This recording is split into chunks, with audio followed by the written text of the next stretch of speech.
More than 18 years ago, Robert Hanssen was exposed to be a Russian spy. And after more than 2 decades as an FBI agent.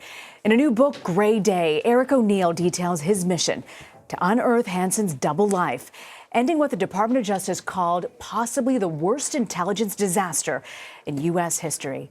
Eric O'Neill joins me now. He's a former FBI counterterrorism and counterintelligence operative.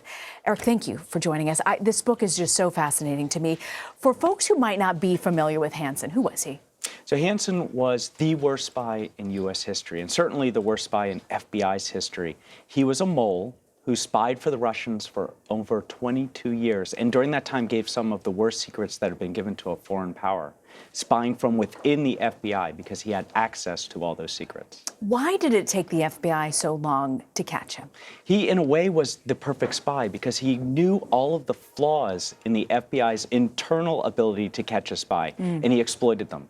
And anytime the FBI got close to him, he was in a position to push the investigation somewhere else. He also was very adept at stealing from other agencies.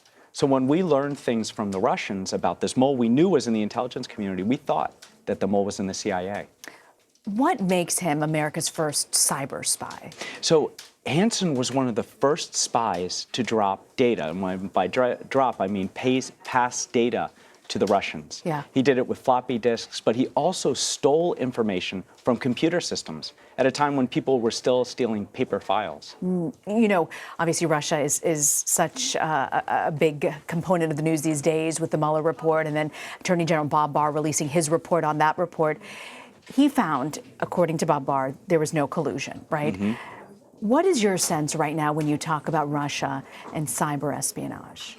So Russia is a massive purveyor of cyber espionage. Russia very quickly learned after the Cold War that the future of espionage was going to be in cyber espionage, and they invested an enormous amount of time and attention in being able to adeptly steal from computer systems.